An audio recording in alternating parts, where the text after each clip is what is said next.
Climax, Colorado is the world's highest observatory. Here, 11,000 feet above sea level, Dr. Walter Orr Roberts and Mrs. Roberts ski to their unique job of probing the cosmic unknown. In this Harvard College observatory, Dr. Roberts studies the sun's surface with the aid of a coronagraph, one of 3 in the world. The coronagraph, by imitating an eclipse of the sun, makes visible the sun's edges, normally unobservable. Through its use, the quality of radio reception, greatly affected by sun disturbances, can be forecast. Amazing motion pictures photographed through the coronagraph by the McMath-Hulbert process show the violent motion of tremendous solar upheavals called prominences. Crimson-hued clouds of gas rise to a height of 100,000 miles.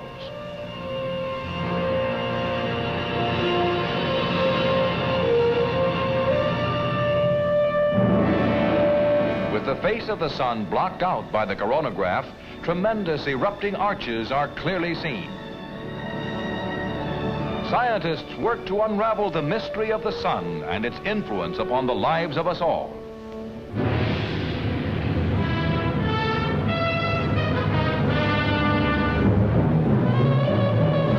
At White Sands, New Mexico, special movie cameras are fitted on the side of a rocket as Army and civilian scientists photograph the Earth from the highest altitudes ever attempted. These amazing pictures of the Earth are taken as the rocket shoots upward at 4,000 miles an hour with unbelievable smoothness. At 75 miles, the camera can see 1 million square miles of the Earth's surface. The river is the Rio Grande. El Paso lies by the bend in the center. At a record altitude of 135 miles, another camera shooting through a circular aperture shows 24 states at once. Its fuel exhausted and trailing smoke, the 5.5-ton rocket begins a dizzily spinning spiral descent, and the camera catches a weird panorama. Such experiments foreshadow new horizons of science, new modes of travel, new information about the stratosphere, and a new view of the world in which we live.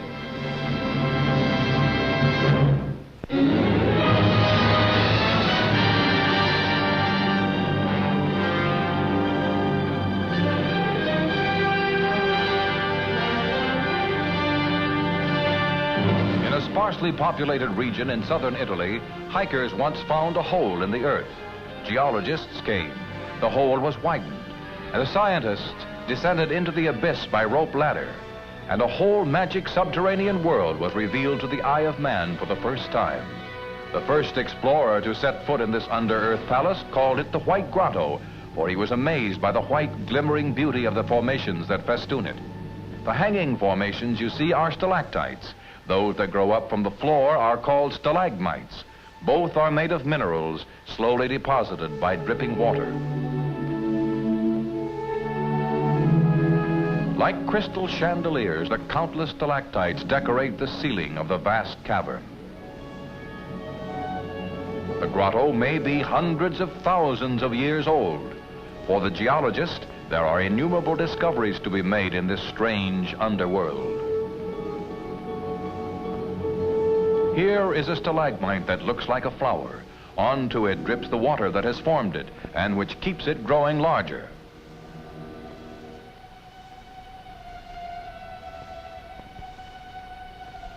And below, a pool of water so clear and untroubled that you cannot recognize it as water till a falling drop disturbs its surface.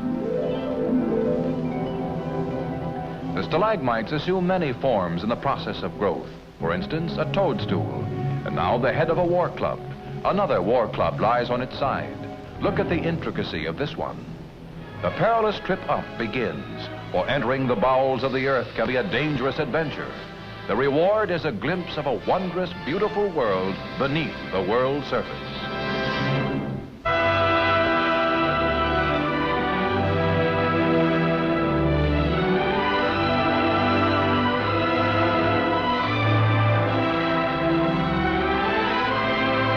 This is the working equipment for the odd, fascinating hobby of Henrik Mozart's of Oosterwijk, Holland. Probably you've seen ship models inside bottles and wondered at the patience needed to build them. Mr. Mozart's art is even more delicate. Here he's assembling a little garden restaurant. Glue goes on the end of a curved wire, and with infinite care, a tiny dab of glue is put inside the bottle to be used to hold in its position a shade umbrella, which is set up on the lawn of the restaurant.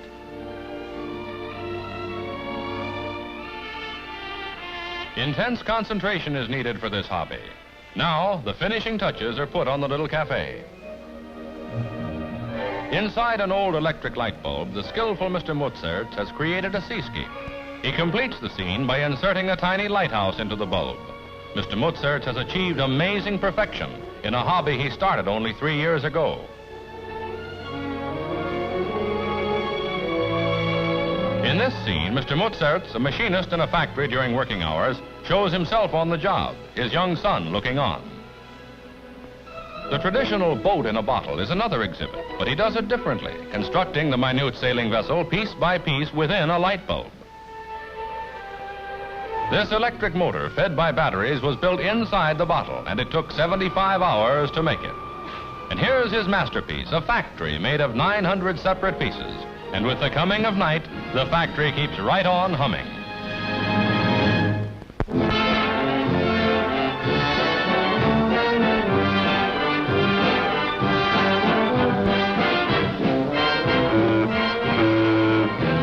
Dauntless drivers in white linen dusters, lovely ladies with hat-hugging veils, antique autos, living relics of the birth of the horseless buggy in America. Today, the wooden floorboards and quaintly costumed drivers of those ancient chariots, carefully preserved by old car lovers, make a strange sight on our highways. There was another day when these same cars, then brand new, were strange sights too. It was that wonderful day, not so long ago, when the automobile first came to an American town. The grown-ups clustered around to gape and gawk at this elaborate, extravagant, outlandish method of locomotion. For the youngsters, it was a giant toy. They would soon be scrambling over, around, and often under the greasy, noisy, smoky, mechanical monster. Coughing spasmodically, the early auto chugged along, while the townspeople, overwhelmed by their first glimpse at a gasoline-propelled carriage, swarmed excitedly after man's latest mechanical marvel.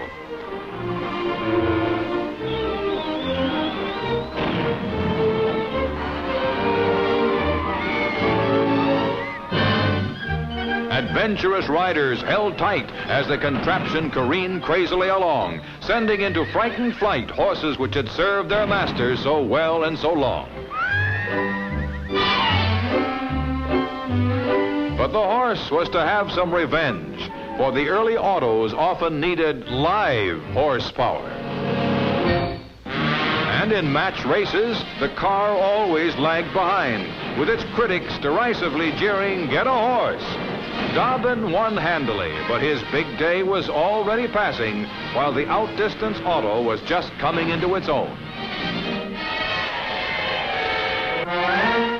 Soon a young man would be inviting his best girl out for a ride in the country. Early engines were temperamental, and alas, many a ride became instead an old-fashioned walk.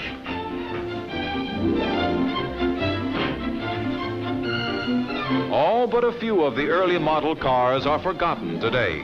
2,500 names once flew proudly from the mastheads of autos.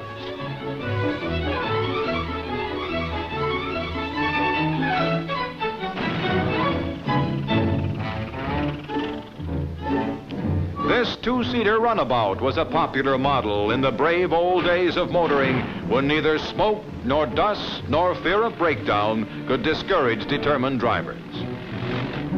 The ornery autos often caught owners off guard.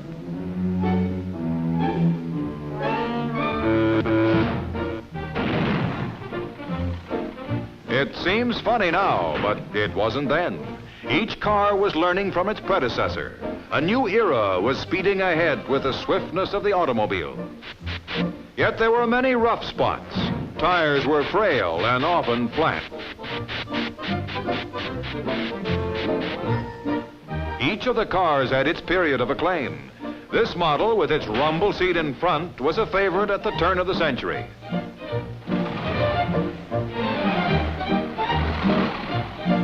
The automobile, which at first had been only for the wealthy, was being priced within the reach of most American families.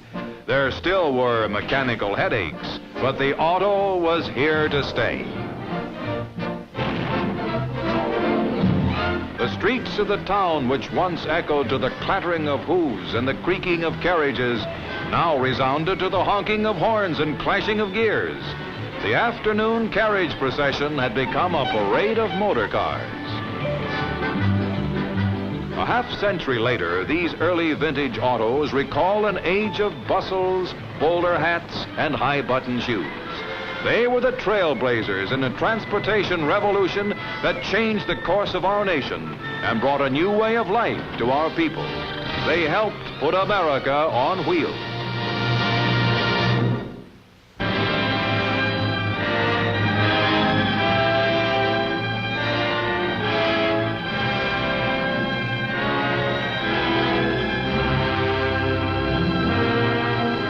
This is Louis Braille, benefactor of the blind.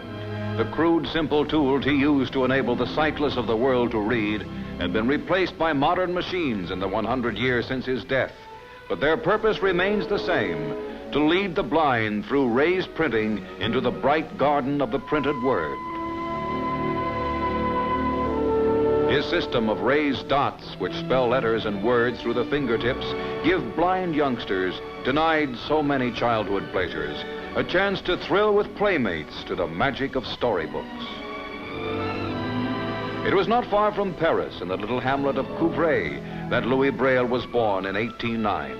A simple monument now stands in front of the village church, a timeless tribute to the man whose genius spread to millions knowledge and culture.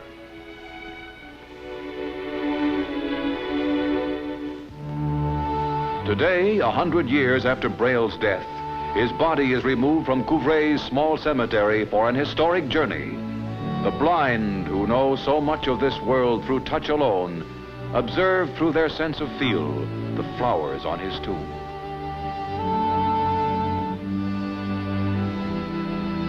A solemn procession escorting the coffin moves slowly out of the village toward Paris, where young Louis arrived more than a century ago to study, then teach, and later to perfect his system of printing.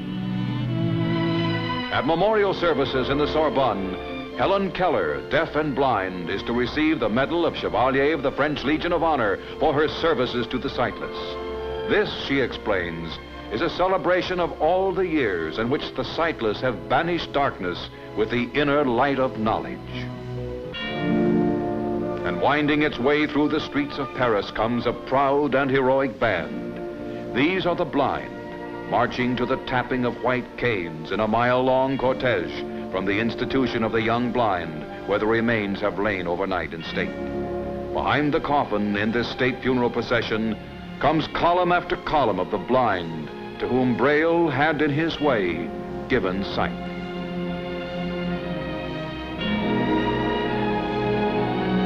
The cortege nears the Pantheon, France's memorial to her great men. The coffin is carried into the welcoming arms of the Marble Hall to be enshrined with the nation's most honored dead. France's highest dignitaries are here to honor a man who brought the wonders of the printed page to his own. For from the age of 3, Louis Braille, too, was blind.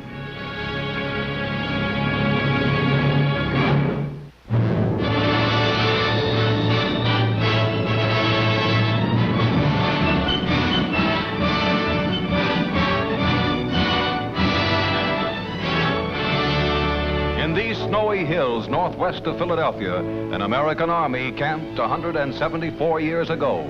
To Valley Forge came George Washington's ragged, starving, beaten Revolutionary Army of 10,000 men to set up winter quarters where until spring they could hold off the British, now installed in the captured American capital of Philadelphia, just 20 miles away. A picket fence, forerunner of barbed wire used in modern warfare, rings the camp. This house was Washington's headquarters. In artillery, Washington was pathetically weak, but he organized his defenses so well that the British never attacked. No battle was fought at Valley Forge, but the little army faced grimmer enemies than the Redcoats in that winter of 1777. They were ill-fed and ill-clothed. Numbers are still obliged to sit all night by fires to keep from freezing to death. Washington, shown here with General Lafayette, told Congress. Huts, which have since been restored, were ordered built to Washington's own specifications. Until they were ready, Washington himself lived in a tent, refusing to be better off than his troops.